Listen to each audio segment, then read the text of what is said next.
Hi, Michelle. How are you doing?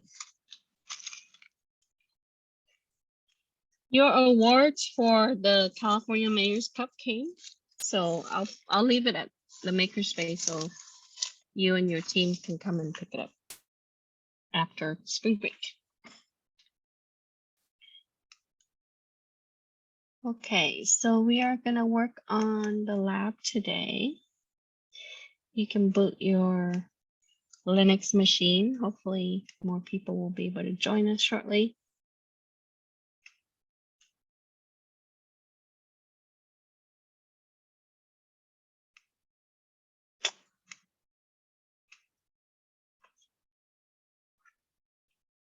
So we are going to use Linux with Nmap today. Just you and I right now, so maybe in a few minutes others will come.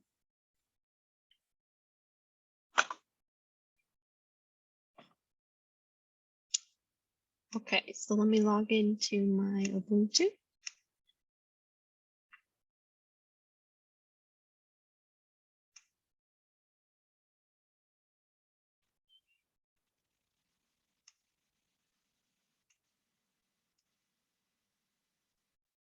Okay, so for this week lab, we are going to do Nmap, like what we talked about in the lecture. You will find the lab for this week here. We're going to run some script toward the end, but at the beginning, we're going to write some simple Python program.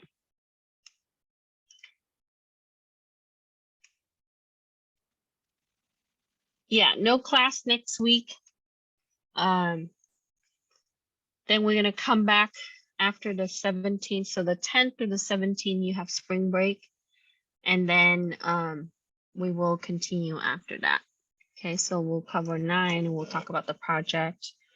And then there will be like another quiz. So no school next week. Some people, they already start their spring break this week. So okay, so let's talk about the lab for today. We are going to use Nmap to scan some ports. We're going to look at how we're going to be able to write some simple scripts. This needs to be ran on Debian Linux, either the virtual machine or your Linux system. So for part A, we are going to use Nmap. And as we touched on in the lecture, this is used by a lot of security professionals. It was created by Gordon Lyon and Vaskovich. So this is used to map out the network. Now, the main purpose of Nmap is to give you some port scanning, OS detection, host discovery. So this is part of reconnaissance in pen testing. And also to be able to use scripts that will be through the NSE or Nmap scripting engine and Lua programming language. So once you have your Linux boot, if you haven't installed Nmap, then you can, and the way that you install it is with sudo apt-get install Nmap. And we also need to install the module, the Python Nmap module. So let me log in here.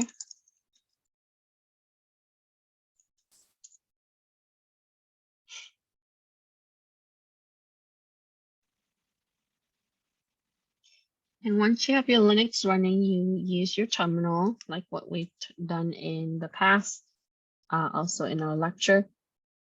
Now, at the beginning, I want you to look at your ports by using the command in terminal. Then you can enable certain ports. The reason why we do that is so when we scan, we'll be able to see, because most of the time your ports are going to be disabled if it's not used. So let me see if I can increase this so it's easier for you to see. So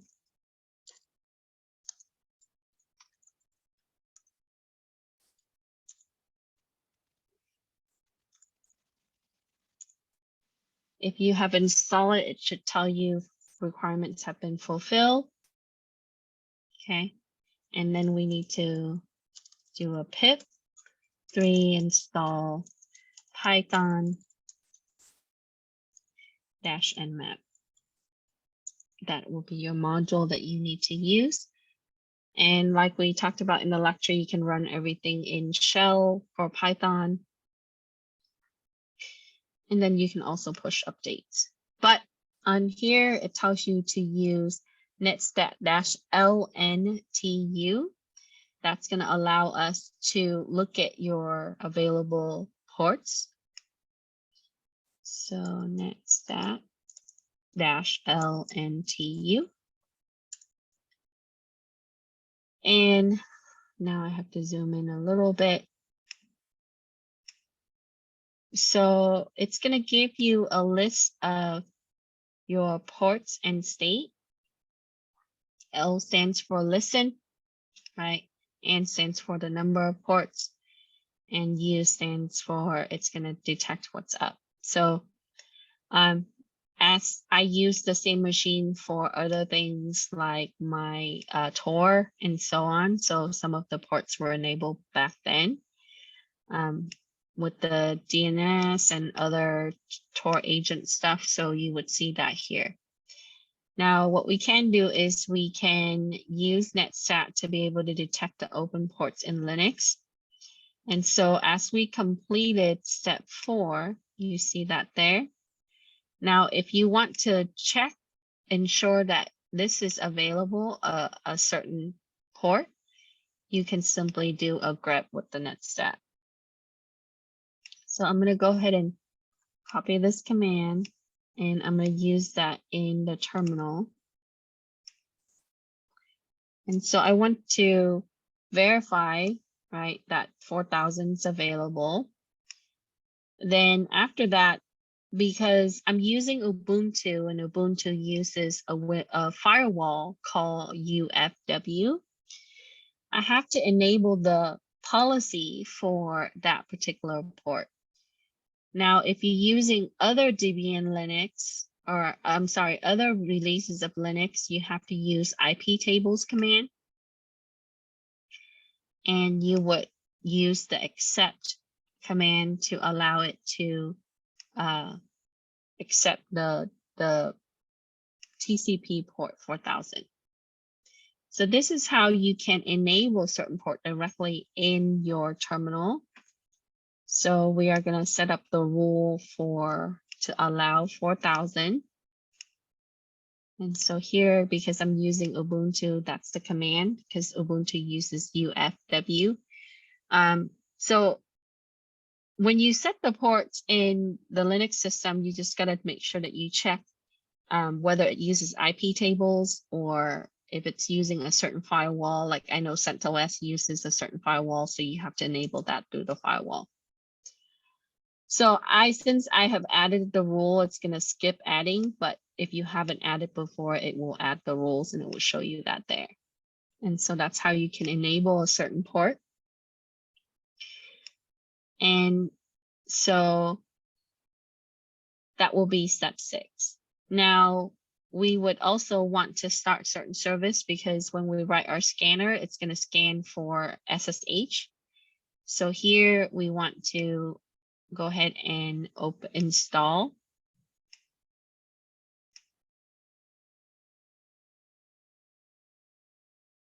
I did do those steps later.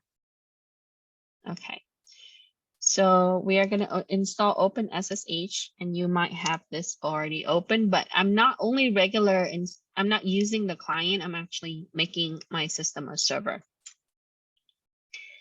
So as it installed that, you would see that your SSH server is going to be enabled because we are going to write a scanner to scan against our SSH server. So we're going to make our system itself an SSH server by installing OpenSSH and then creating a key. So after I have installed SSH server, I'm going to go ahead and write the script. Okay, so we're going to go nano I think I call that nmap scan.py.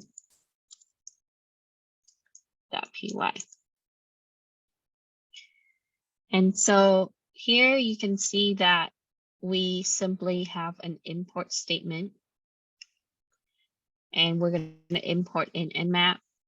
We create an object called nmscan, and this object is going to allow us to instantiate port scanner class or superclass object.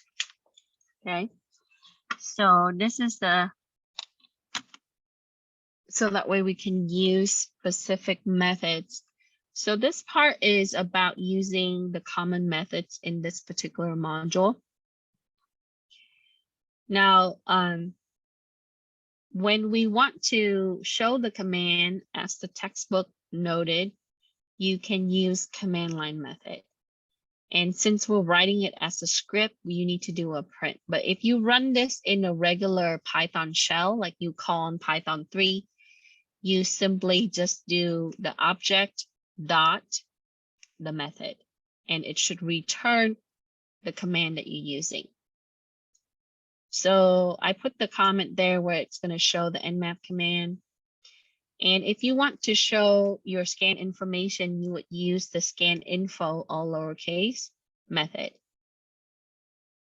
Now, in our case, when we scan, we're only going to scan one host. So when you're using the scan information all host method, it should list all the hosts that you're scanning. So if you have more than one, it should show that. Okay. So as you go through here, you would see that we are going to scan our own system, which is using a loopback address. So you need to put that in quotation mark. And in the parameter here, I want to state the target IP or the domain URL. I also want to put in the port range, and you can use, so we're going to start at 21 and we're going to go up to 4,000. Okay. And then we want to display the host information, the scan information, the command, and then also the host name. So when you're using the host name method, you got to state what host it is or what your target is. So you want to put that as a list. Okay. And so here we want to put in quotation mark and the square bracket. And in the regular nmap scan, you would see that it would show the state, whether it's up or down. So we want to also use the state method to show the state. So each of these lines is going to give you various output. So I try to add in the string so that way you know what that is. Okay.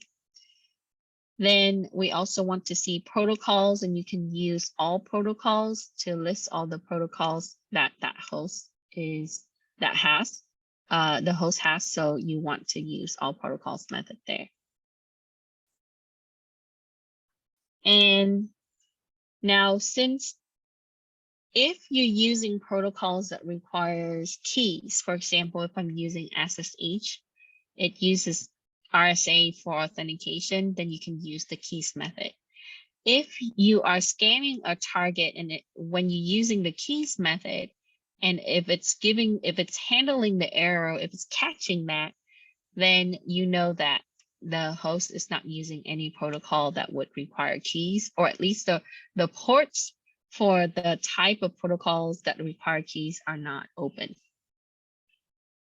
So we understand from the lecture that Nmap uses ICMP for most part to ping against these ports. So when it does that, we can also have it look for additional things.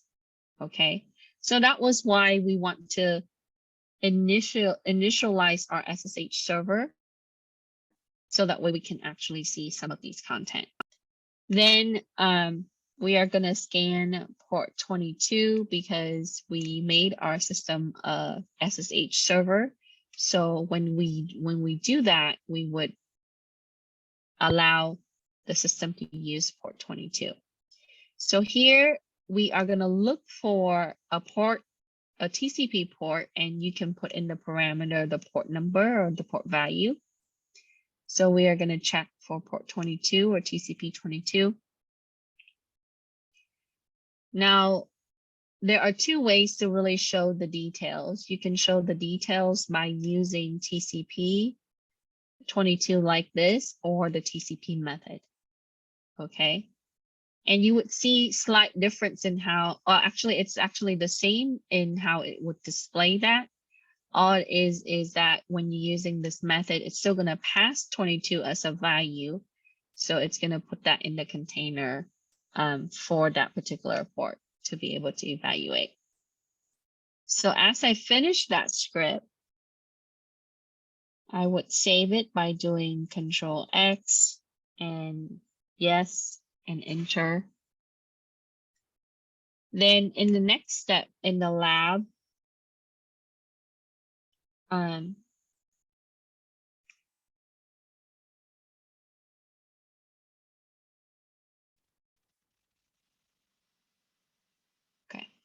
In the next step in the lab, I'm going to go ahead and run the file. Okay, so I'm going to run the scan. So here we're going to do a Python 3 nmap scan.py. And it will take a few seconds for it to go as we are scanning a range of ports. Okay, so here you're going to get the command information. So it's using this command. Okay, so it tells me that I'm using nmap. And so when you're using this, if you're using it in the terminal only, that would be the equivalent command. And for the scan information, it gives me the dictionary details on the scan. What kind of services, right? We scan the ports. So here it gives me the information about the scan. Then for our host, it's simply plug in our target IP. Then for the host name, you told it to, when we use the host name information or the host name method, we would get the information there, which is the local host. So for the state method allows you to obtain information, whether it's going to be up or down. So when you're using Nmap or even Nmap in the terminal, this is what you often see depending on the type of scan. So if you're doing intent scan, you will get more information and it will run more scripts. And so for the dictionary, for me, I have port 631 enabled. So here I would have the dictionary keys for port 631. And I want to check for port 22 and it tells me it's false. So at the end, it's doing a traceback where it's not able to show the details. So that just means that I have to finish out the configuration for my SSH in order for it to go.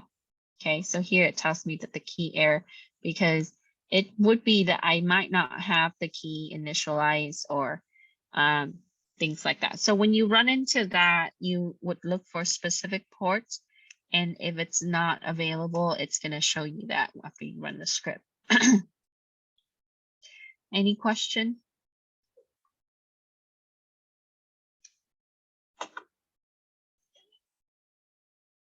Okay.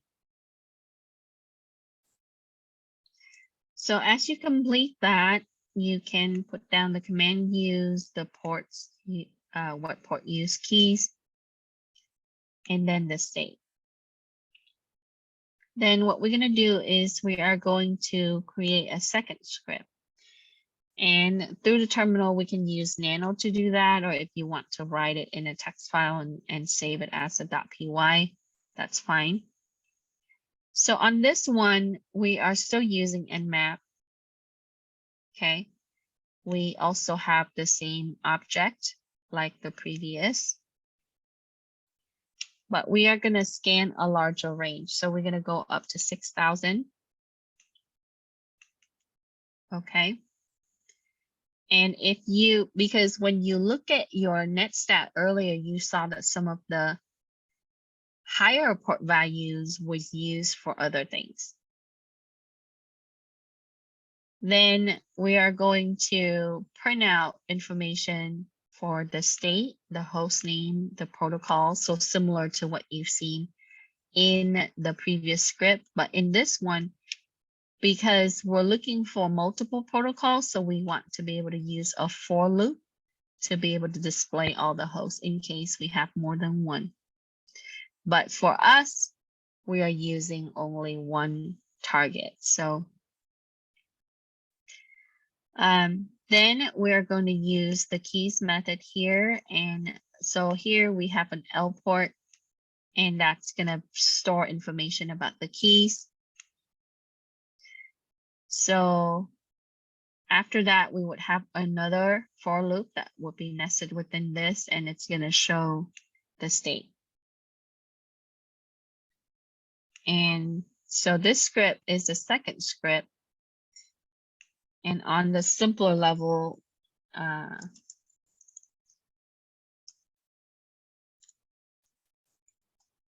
we are only going to look for specific things, right? So once you have your script written, you can save it and you can set up the keys before you run it.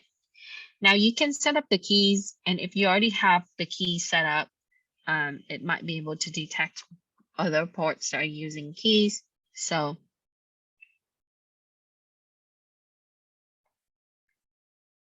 all right, so I have the script written. So I'm going to go ahead and click Control X and yes, and enter to save. And then after that,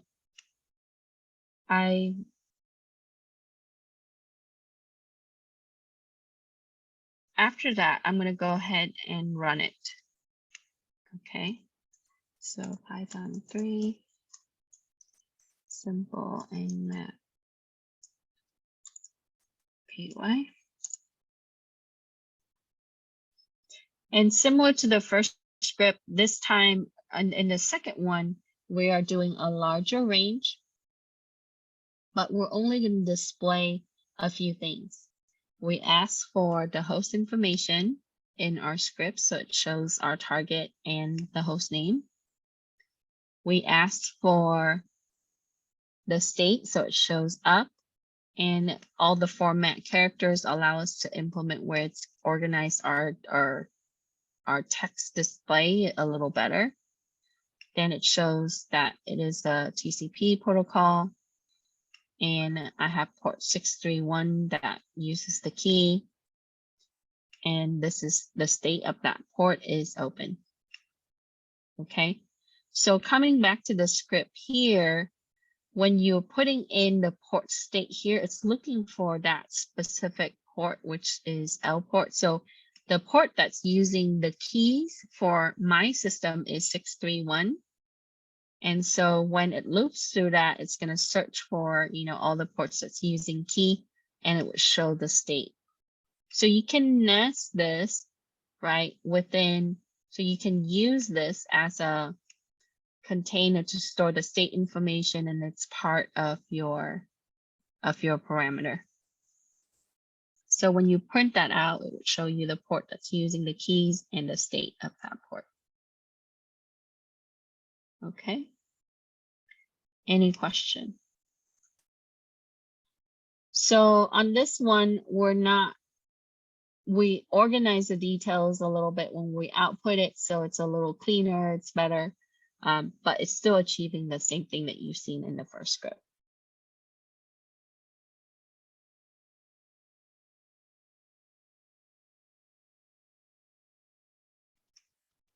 Okay.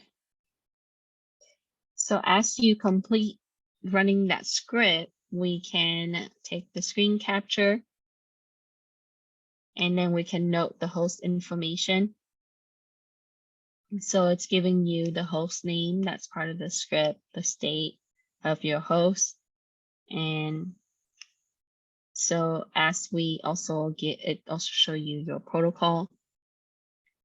And then lastly, we would see that the port 631 in my case, right here, that's open. And so if you have other ports that are open, that would see it there. Now, it's not seeing 4000 why, because 4000 is not used for keys. So that's why you don't see the 4000 listed there, even though we enabled that at the beginning when we did the Netstat. Okay. Now, if you want to include other ports, then you want to be able to display all protocols and then the open ports by using a for loop, but not necessarily for the keys, only the ports that are open. So that's a little different. And you can check for specific ports like what you've seen in the prior script. Okay.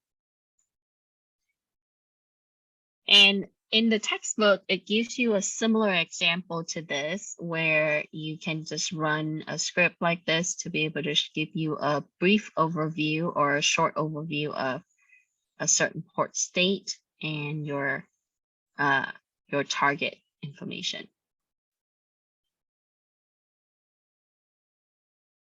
Any question?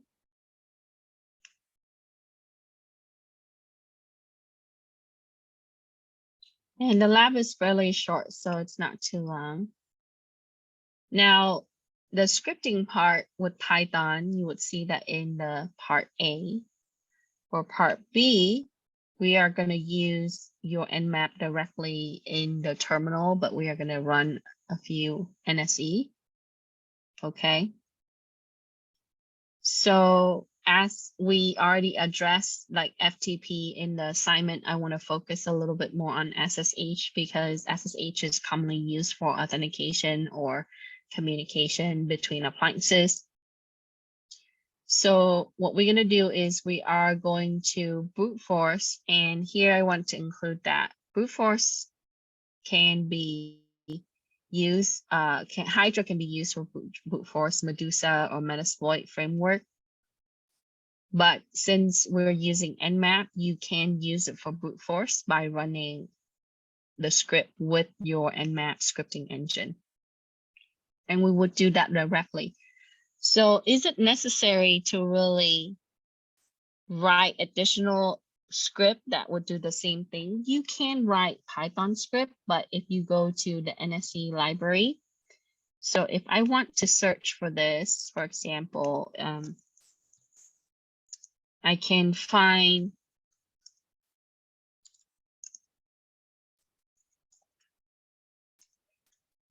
on their website, as you saw in the notes, right? You can find the link to be able to go look at the type of functions and stuff. And then if you click on the scripts, it will give you a list of your scripts. Now, if you want to learn how to use it, you can use the reference guide, where I think on there you would find NSE. Okay. And then what they did was they put this as a document so you can, or reference guide, so you can go through and you can try different things. Okay. So there are a lot of different type of scripts that's already been written. So now making your own Python script, you can customize it. You don't have to use out of the box NSE scripts like what you've seen, but Nmap itself has a lot of different scripting features. So with that, we would see that the script, you can use it for FTP database like MySQL, SMTP, simple mail transfer protocol, your simple network management protocol, in case where if you need to look at how system sees other systems or do inventory of your systems, SSH, Telnet, LDAP, and so on. Okay. So Nmap itself has already these subcomponents that you can incorporate. And so for convenience purposes, we can use it directly, but we can definitely custom it where you would have a script for multiple things. So now you can also use it to brute force against HTTP. And often we would see that, other tools like burp would be used for HTTP, but having knowledge in different type of tools will give you options in the case if one tool is not working out or it's not giving you what you need. So next we are going to learn how to generate an RSA key in terminal. So here I'm going to use the SSH command, and I'm going to do a gen key, and that's going to be an RSA because RSA is used for SSH. Now, in order to create, modify user privilege and permissions in your Linux system, you have to be a root level user. So if you log into your system as a regular user, even when you're using sudo, you have to elevate your privilege in order to create and modify user account. Okay.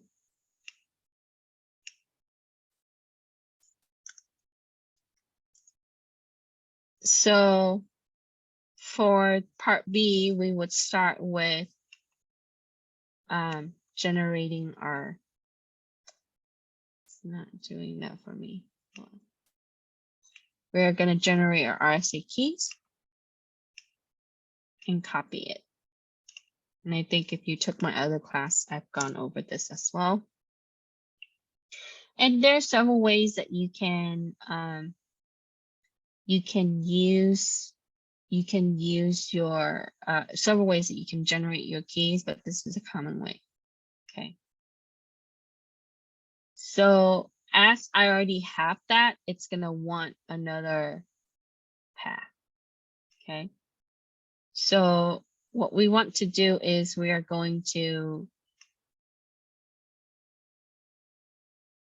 enter file language. Okay. So I have already a directory that I created where I wrote the instruction step for you. So here it wants me to make a file. So I'm just going to do a, actually I have to make that. So in order to have a directory that is storing your SSH, you have to make the folder or the directory. Okay. So after this, after it generates the key, as you haven't generated another key, you should, because it cannot be saved to the same file or folder. So what you want to do is you want to store it in another location. Then step 14, we are going to elevate our user account to a root account. And we are going to make different, and you don't have to make it admin, but the default account that you would see from the word list that we're using in Nmap, you would have accounts like web, user, admin, administrator, things like that. So if you wanted to brute force and find things quickly, you want to use some of those common name to or user account to test it. Okay. And I wanted to test the password, so I wanted to use a regular password that's simple. If you're using more complex password, you're going to see that it has to do more passes as it's going to try to plug in, some of the common passwords and so on.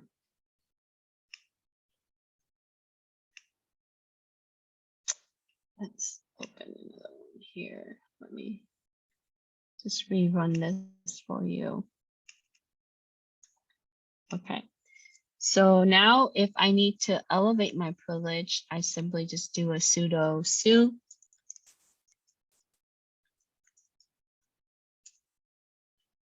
So as you can see, I am now a root user, right? And my directory is this. So we are going to make a user account.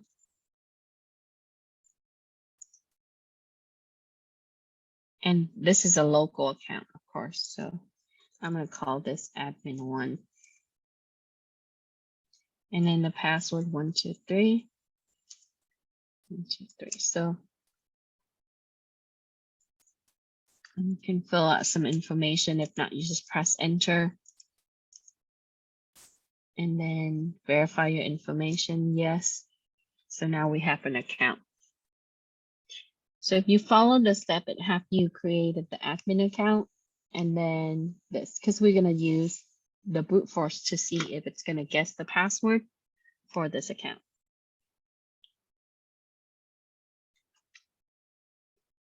Then we have to store our key. So we are going to use a make dir to make directory.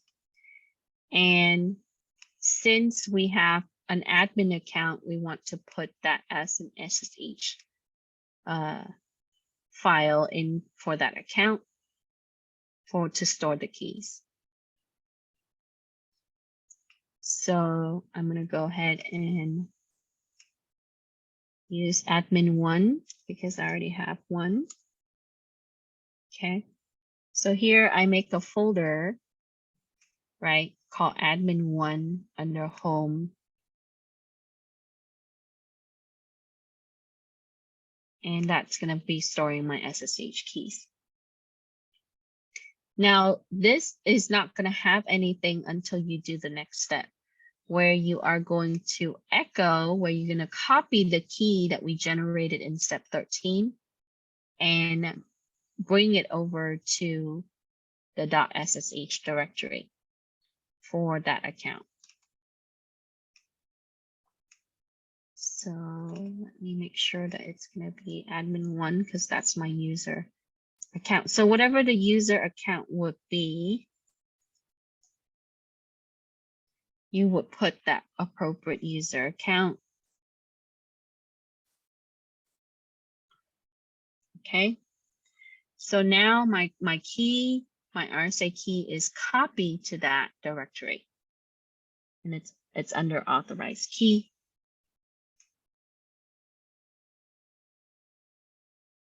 And then I'm going to restart SSH because earlier I had initiate the service. So I'm going to go ahead and restart that.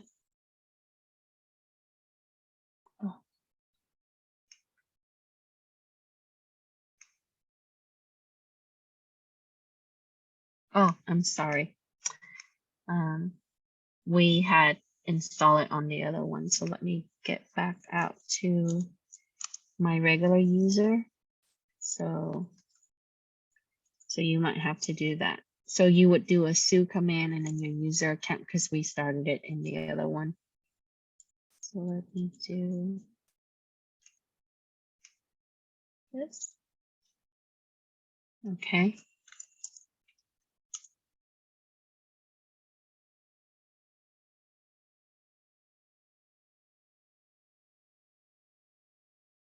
So after you create you copy your key, you should get out of the root account by doing a sudo and then your account name. So this should be first.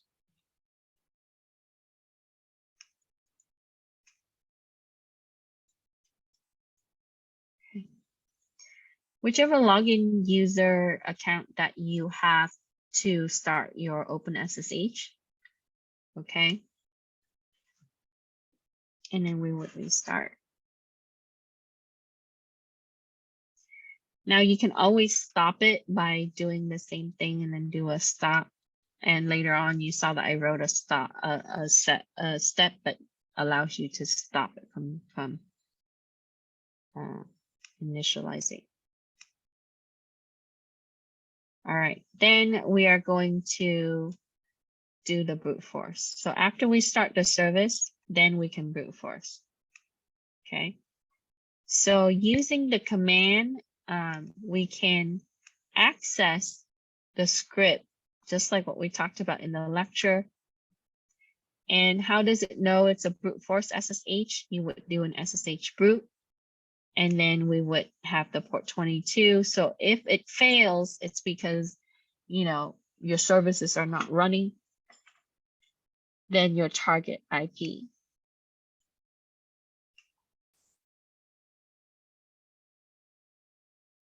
So as you can see here, I have my SSH closed, but yours, once it's enabled, it should be open. Okay, 1 second. Let me enable that real quick.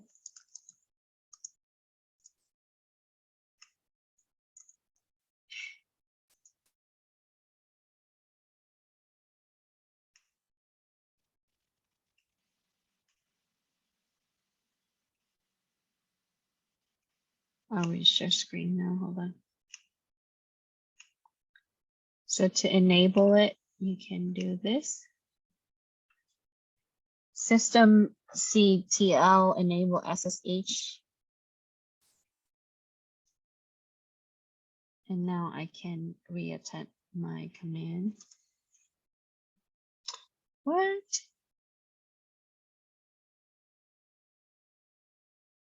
Hold on.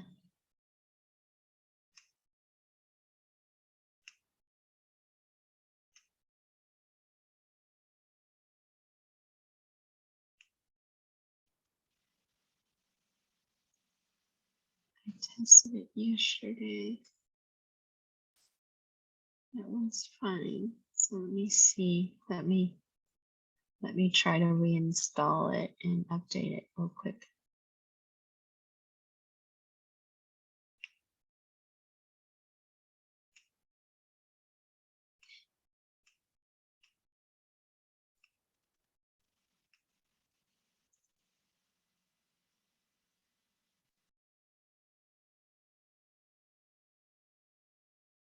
Waiting for cache log.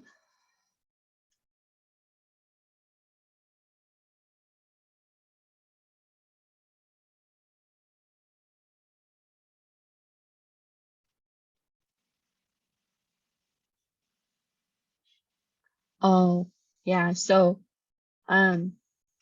you might have to run the update if it's becoming a problem.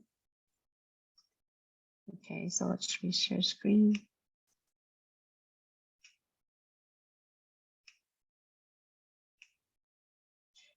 So see how I'm getting this, right? It's because I think there's pending updates that I had initialized. Okay. And I try to reinstall the server. However, it should work for you when you brute force it.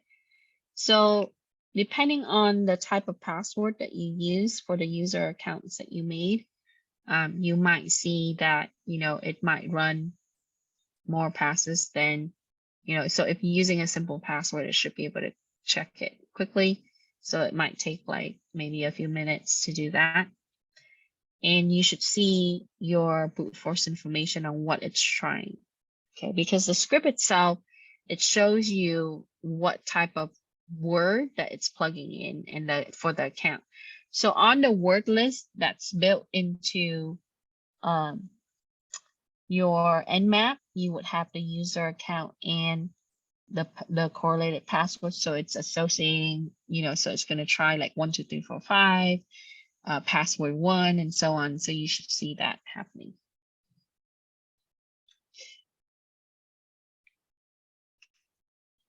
Let me end the session for this. Yeah, so I need to push updates. Let's see if I can install now.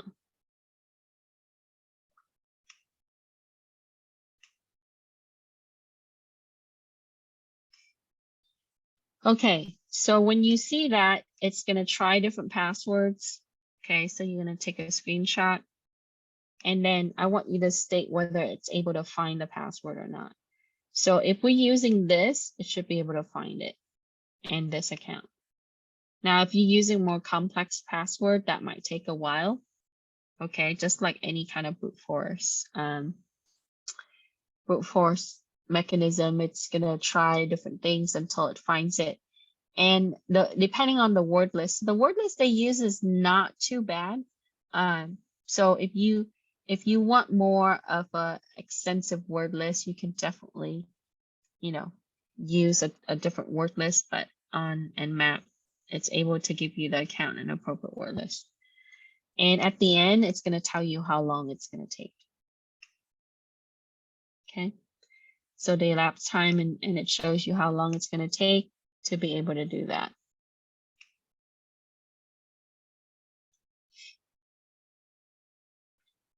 Now, if you're doing a brute force against HTTP, you simply replace, right, your protocol. Instead of SSH, you would do an HTTP. Okay. So let me see if I can run this now. Let's try to zoom in again. No, I didn't mean to click that. Okay.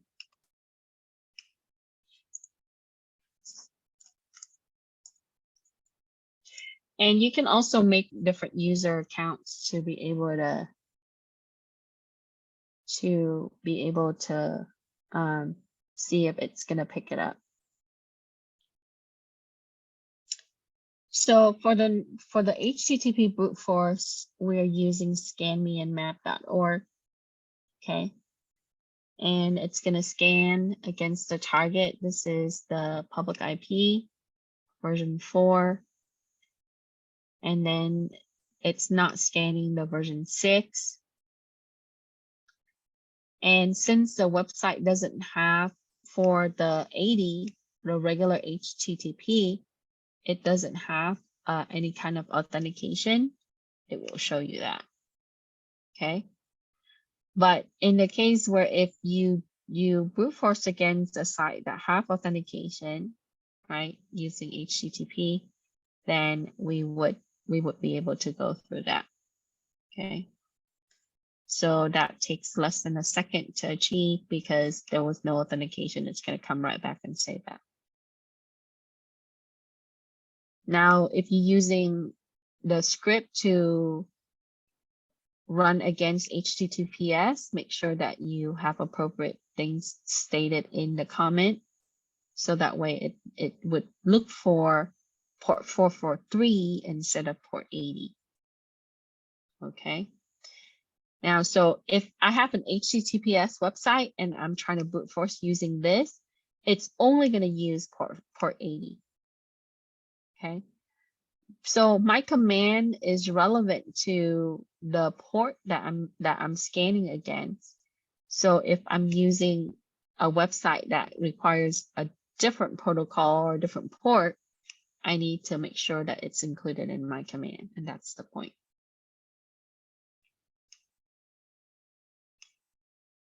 So with this, I know that it shows me that it is open, right? The state for that port is open. It can accept HTTP, because sometimes you would have certain site or domain that only uses HTTPS. They don't have it set up for HTTP. Then, you have to, if you brute force that, you would have to use HTTPS. For this particular one, they use both. So from the HTTP side, there was no authentication because, as a web administrator, I would not put any kind of authentication on HTTP anyway, because it becomes vulnerable. So I would use HTTPS instead. Okay. And so now, after that, you can disable your SSH by doing a sudo systemctl disable. Okay, and then you can always enable that and restart the service. Let me troubleshoot that real quick. And then, so I wanted to show you that I can scan.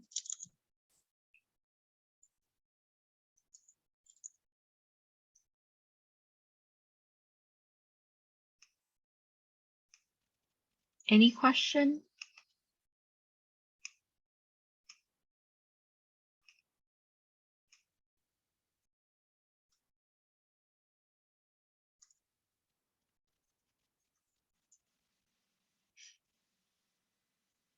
Okay, so now we're going to, let's generate the ASCII key.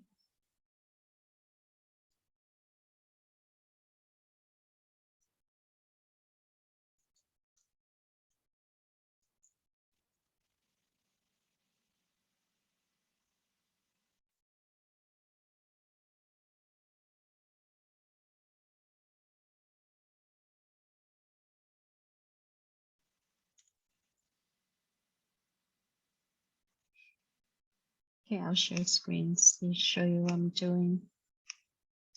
So since I disable my service, to restart your service, you can just do start SSH or enable and then start. Okay, so then I'm trying to regenerate another key and then put it in another location. So now I'm going to put it in my home folder and then the admin and then the passphrase.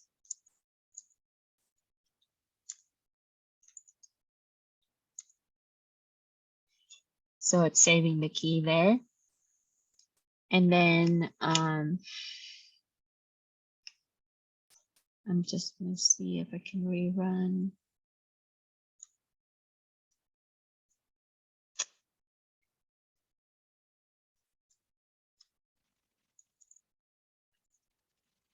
SSH boot.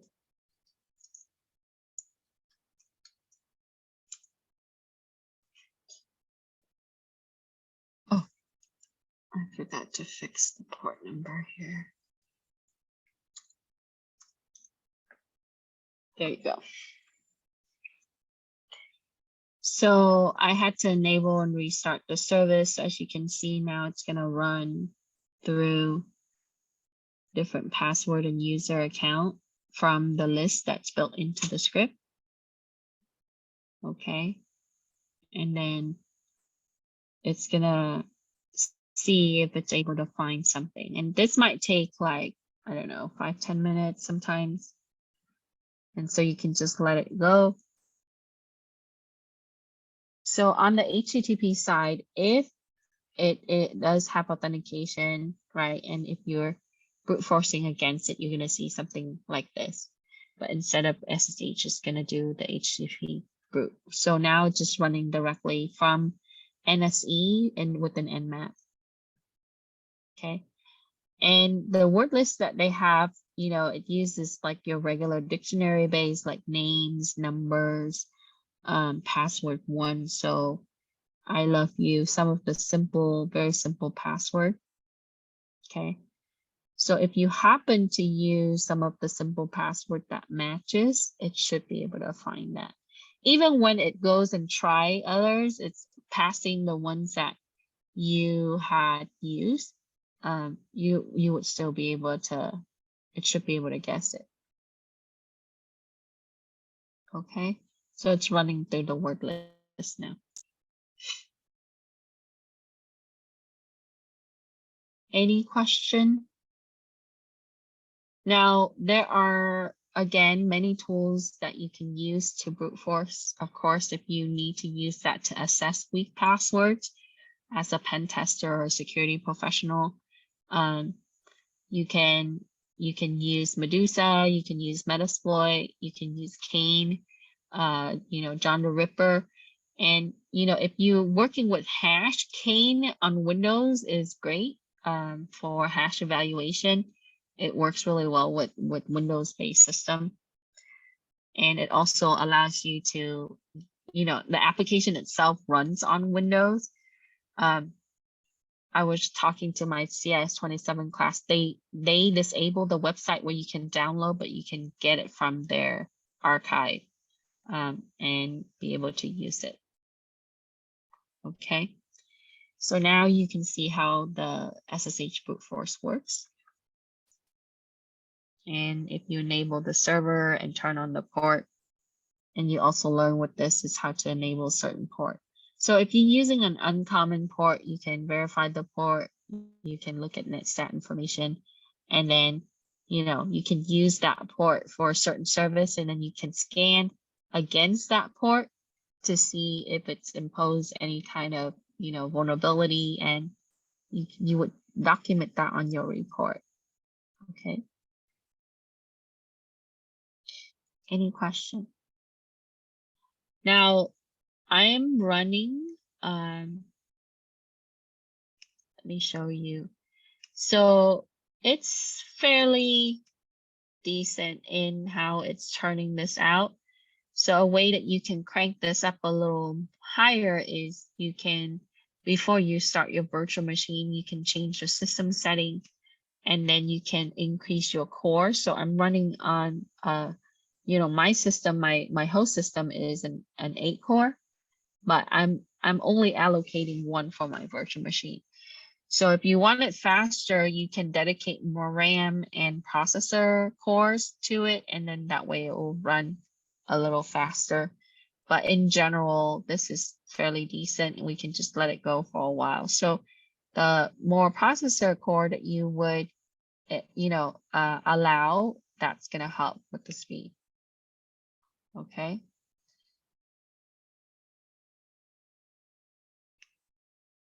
Any question?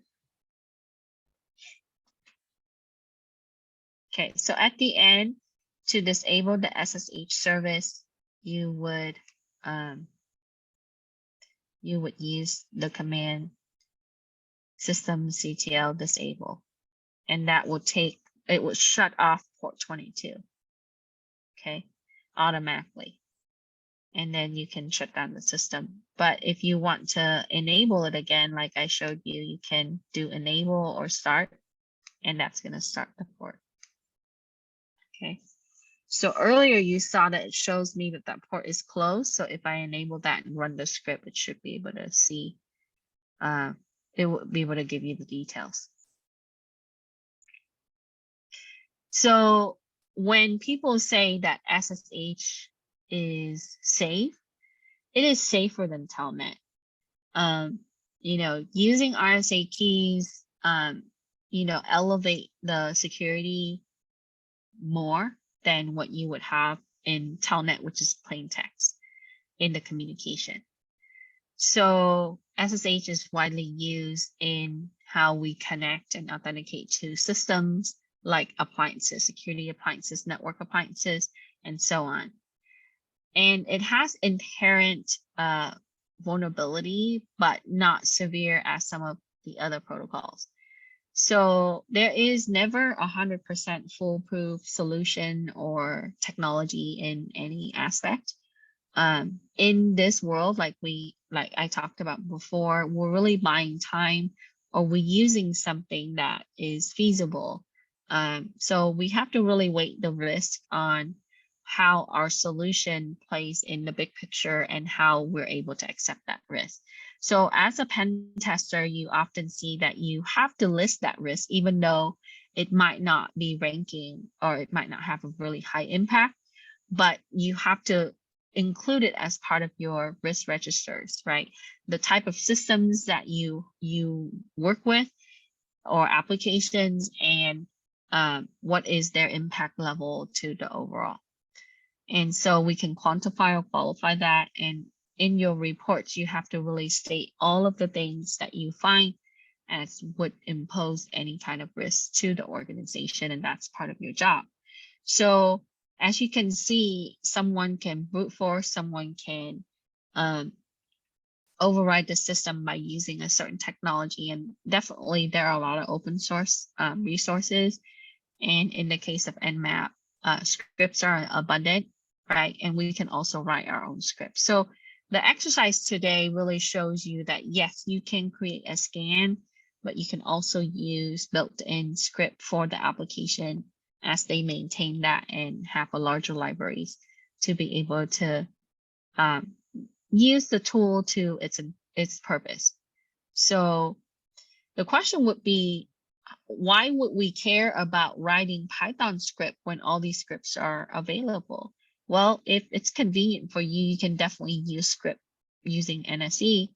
But if you have your own custom tool, you don't have to run multiple scripts, because time can be of essence when you're dealing with certain things that are case sensitive. For example, if they ask you to assess something within 48 hours, and if you have to, so if I'm running the script, I gotta wait for it to be done, right? I can have multiple virtual machines running different scripts, but that also takes up time for me to set up, okay?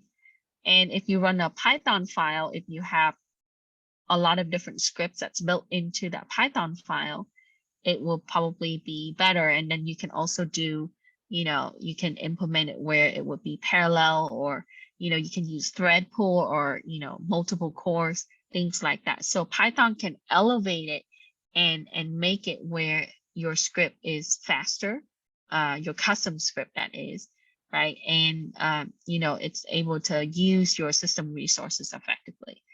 So, but definitely we can use things that are built in, okay?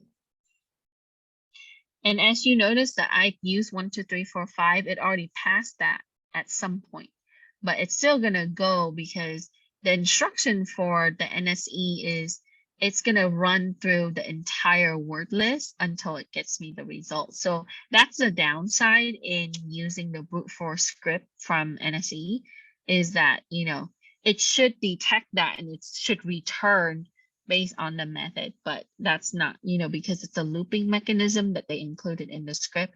So it's going to have to go to the end of that container, which is your word list, in order to give me any kind of output. Okay.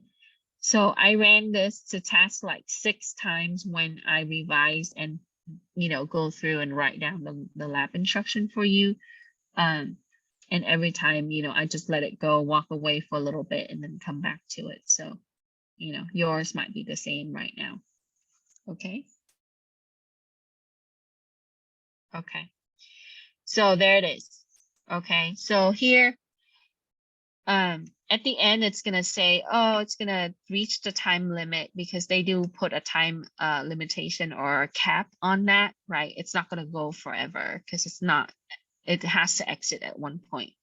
So what the programmer did was they put a time cap. So when it exceed a certain number, like 10 minutes, okay, which is in, you know, when you write that in the script, it will be seconds.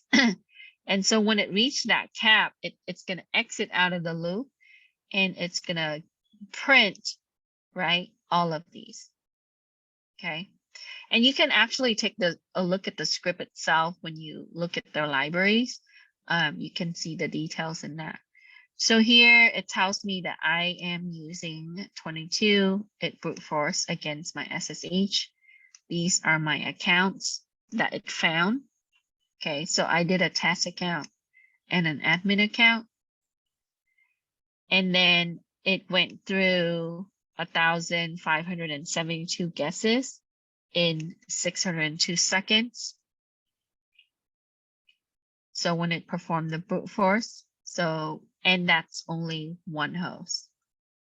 Okay, which is, you know, I'm using a loopback. So I'm scanning myself there. So not too bad. I mean, it was able to find it in within, you know, a certain number of seconds. So here we can convert that to minutes, but it still have to go through the end of the time or the list itself to be able to give me this.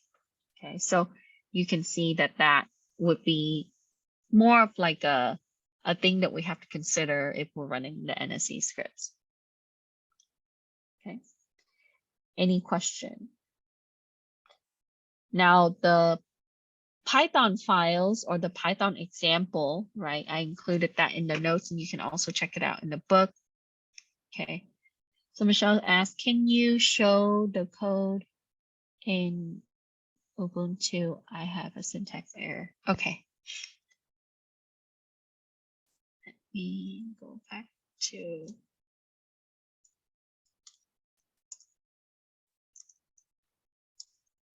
up here. So that was the second script that we wrote today.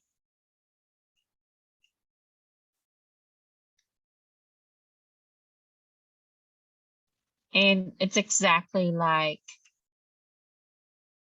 this, okay? But I'm going to come back to this for you.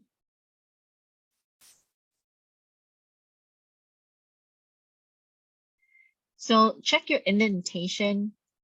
It might be an indentation thing.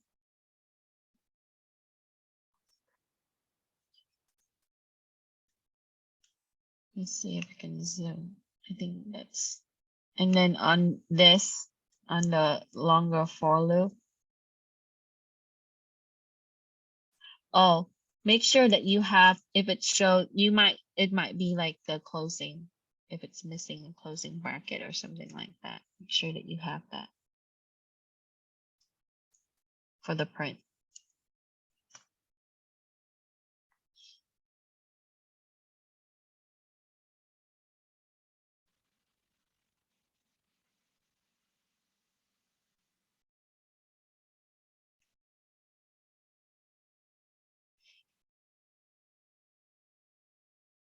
Let me double check. Yeah. So this right here, Michelle, I'm pretty sure it's on the last print statement. This. Make sure there's a double closing bracket. I think when I put that in, I probably missed it somehow. Sorry about that. I think I troubleshoot that last night or early this morning. When I tested the code again and I was a little sleepy, so I forgot to update the document. But yeah, I remember it was one of the error was the last print statement. So make sure for everybody, right, make sure that on your second script, the simple map nmap.py, make sure that you put in an additional closing parenthesis or brace at the end. Okay, because it's gonna throw an error. And then so when you run that,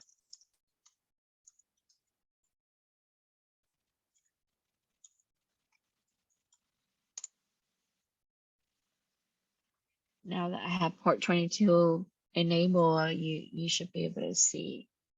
Yeah. So now I have port 22. Earlier I didn't have it enabled.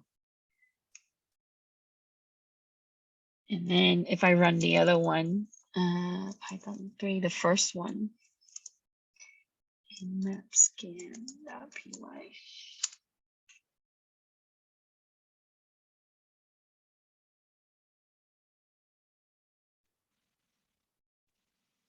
So now I should be able to see the keys for both.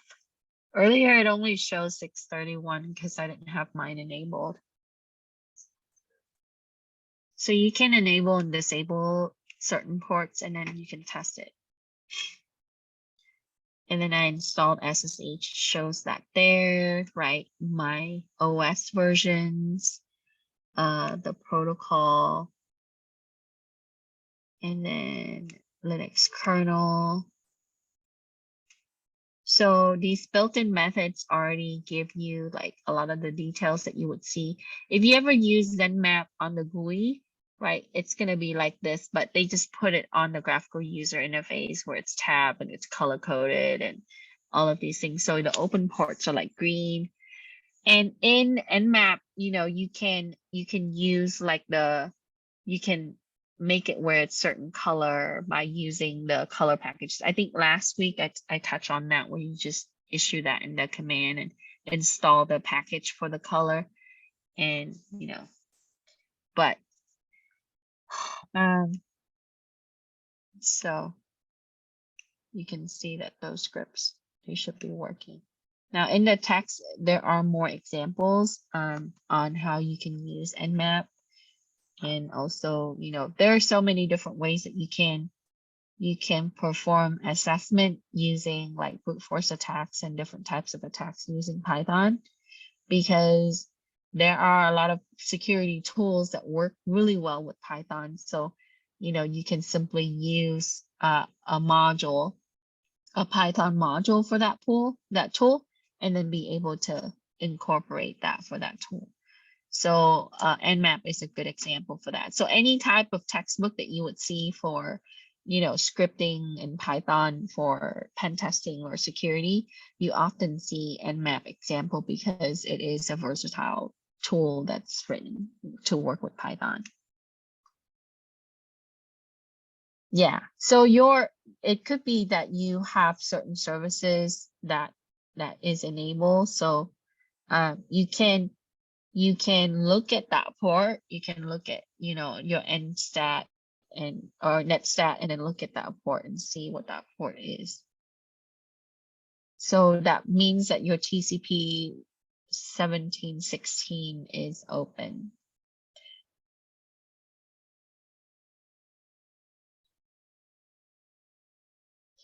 So now if you use Nmap to scan against other systems like your, I don't know, another system at home, another PC, right? You just have to make sure that if you're on virtual machine, you bridge your virtual machine to be able to obtain an IP address that's part of your wireless network, and then you can make sure that you scan. You can use NAP, but I think you have to so on the virtual machine side, right,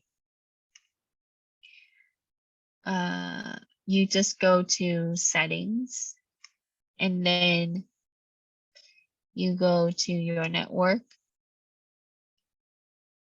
and so on here you can bridge the adapter, okay, and then once you bridge the adapter, you should restart the virtual machine, because sometimes it doesn't pick up the host adapter as a bridge, and then do an IP address, or in the case of Windows you would do IP config, but here you just do an IP address and see if it picks up the internal network, like 192.168.x or whatever.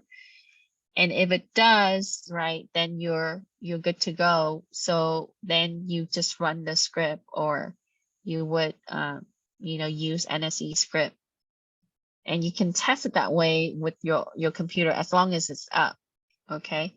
And then you can turn on the other system ports. So that's how you can look at how you can set up a network and then be able to test it. And last week we already talked about initializing the FTP server. So if you want to brute force against FTP, you can run that. You can run the brute force against SSH. Just got to make sure that your SSH services are running. So that's how you can test it. Okay. So this is a good way to kind of expand your network knowledge along with security knowledge. So these classes, they tend to tie in a lot of the earlier classes components. So, and then as you troubleshoot through these things, you're going to get better. You're going to be like, oh, well, it shows that it's closed. I couldn't scan against it because it's down. I just got to make sure that I go and turn it on.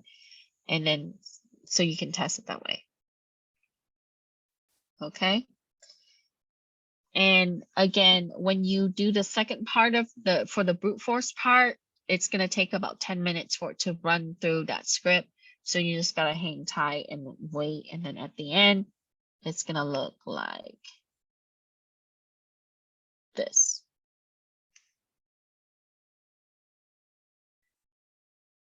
All right. So, and when I create the lab, yes, I can have you run the script in the book, which doesn't, I mean, it's good to see examples and things like that so you can model after it. And we do some of that in some of the exercises for assignments, but I think, to really fully test it, you got to get things turned on, enable, set up, and then you can run some tests against it. So, after you have set up your SSH keys and your SSH server, you can rerun some of the other scripts and see if it works. And then if you miss at the beginning, if you want to look at Nmap NSE library, you can search for that, right? I think the notes talk about that. So here, you can look at some of the functions that's used. If you want scripts, you can go here.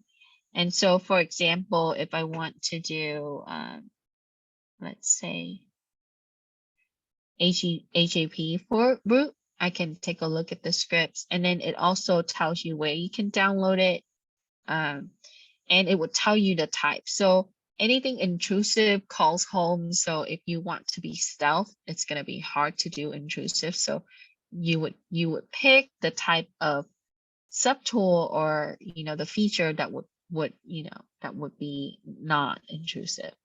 Okay, so this one and Nmap, most of their things are intrusive as it pings, so it has to do an echo reply. So it's going to call home, it's going to come back to your system. And so here they show you how you could use this. And then if you are, this is just a summary. So so HTTP, that's for Apache JServer. And that means that they're running Java, not JavaScript, Java Apache server.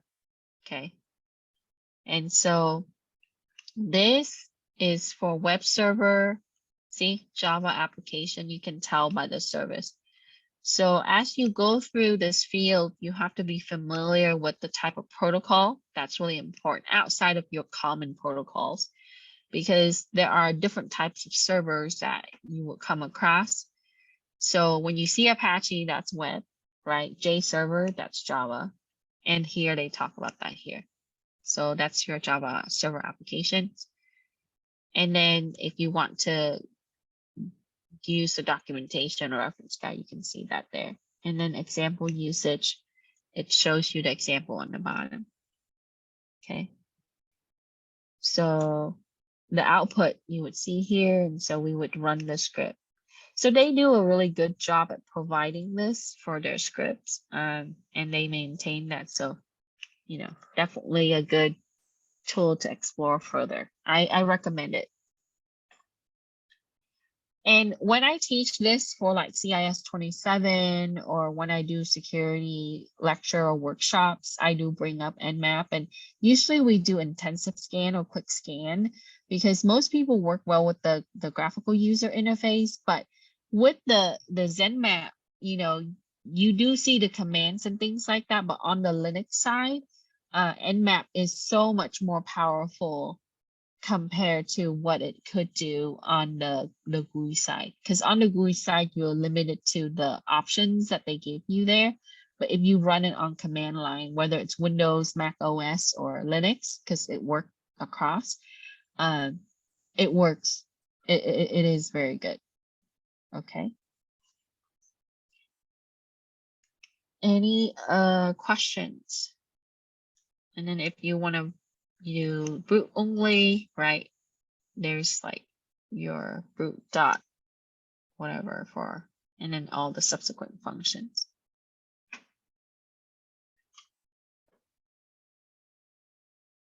Okay, so no school next week, spring break.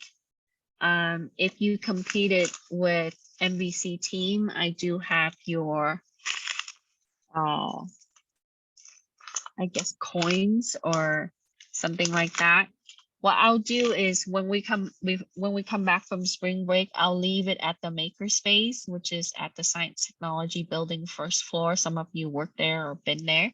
And that way, you know, you can stop by there to pick it up. I did buy some polo shirts, the white polo shirts for the NCL. I talked to Cynthia and Irene about, you know, maybe do something design for it. But if you want to make your own, you can go in there and you can, you know, ask for help, and they can show you how you can make, you know. So originally I asked just for the NCL batch to be ironed on. And then if you want to put your name or something like that, I can help you either embroider it on or, you know, do an iron-on patch or something like that. Okay, but let me stop recording now, and I'll stick around for questions.